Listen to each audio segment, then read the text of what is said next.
first of all, first of all, we'll wait for a minute. Okay, ready? Okay. So, first of all, how many of you were pleasantly surprised to notice some of your language patterns, some of the sleight of mouth patterns, presuppositions, just automatically blurting out now and then? Right? Okay. Now and then. Keyword now and then. And that's totally fine. You know, if you're already beginning to notice these language patterns as a part of your unconscious competence, after only 3 days, just imagine what happens after you've had several weeks to play with them and months. So, excellent. How many of you were surprised by how easily it was that your unconscious offered you some language patterns? At least some of the time. Okay. There we go. And I'd like to hear feedback from all of you. Things that worked well, exciting experiences that you might have had, questions that you have remaining. Yes? I have just some clarification at the end when we get the new belief. Do we let the client talk about the new belief, or we help him to form the new belief? Oh, in terms of deciding what the new belief is going to be?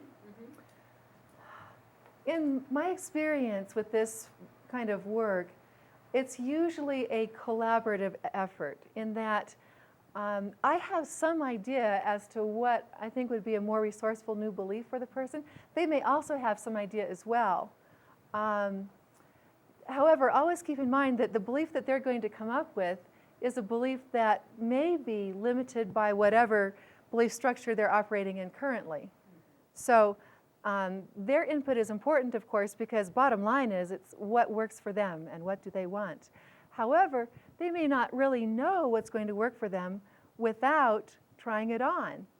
So by our asking questions of, yeah.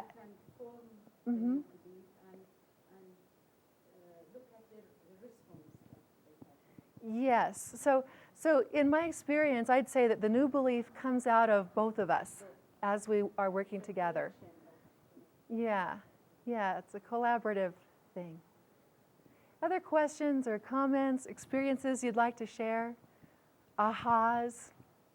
Well, I think one major learning for me was you go round and round and round and round and forget that you don't really know what the outcome is, and you don't really know what the belief is. It's sort of almost like exploring, and I remember going with Jean, oh yeah, we've got complex equivalence there, yeah, okay, zoom in on that, and then forget that it's actually not belief is belief. So that was a really good learning for me. Great, and that's a fantastic learning. So it's possible, and how many of you noticed this at some point along the way?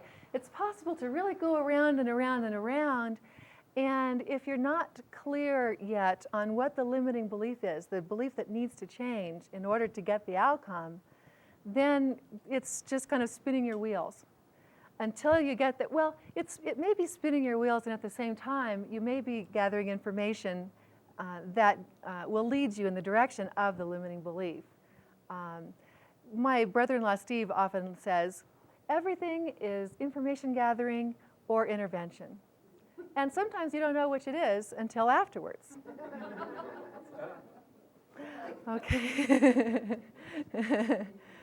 Okay, and it really is true, and perhaps never more so than with doing language patterns. If I use a language pattern that I think in my mind is going to transform their belief and bring them into the outcome that they have, and it doesn't work, then I immediately get terribly curious as to, okay, what was it right there that stopped that from happening? Because very often that is the moment where there's a major aha is possible. When something doesn't work, then it's like, okay, just at that moment, what stopped it from going forward? What's the belief that was operating that prevented the change from going in? So, okay, any other questions, comments, new beliefs? Yes. I just want to say that I loved this last exercise, that when I worked with you last time, you left early, and you've been priming us all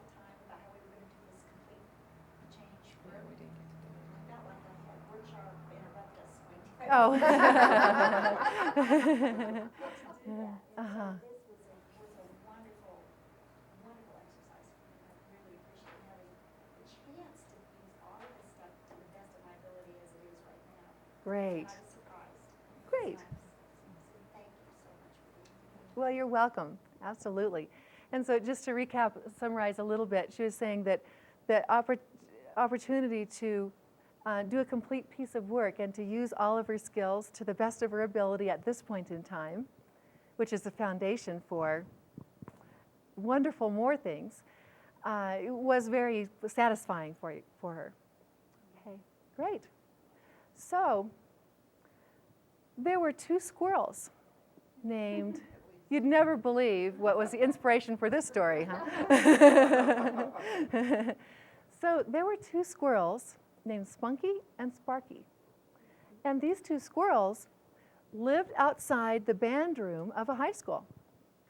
And every day, every school day, Spunky and Sparky would sit on the branch of their tree and look through the window at the students walk in to band practice. And they would very curiously sit there on their branch and listen to the strange and wonderful and interesting sounds that were coming from this room. In addition, it did not escape their attention that beyond the students at the front of the room where the band director was standing, next to him was a table with a bowl of peanuts. And so each day, as they're looking through the window, they're noticing this bowl of peanuts. Well, one day when band practice was over, the students walked out through the door as they always do, and the band director went back to his office as he always did. Only this day, the door, instead of swinging shut like it always does, stayed open. This got Spunky and Sparky's attention big time. So they jumped off the branch. Of course, they had to look to see if anybody was there. Scampered to the door.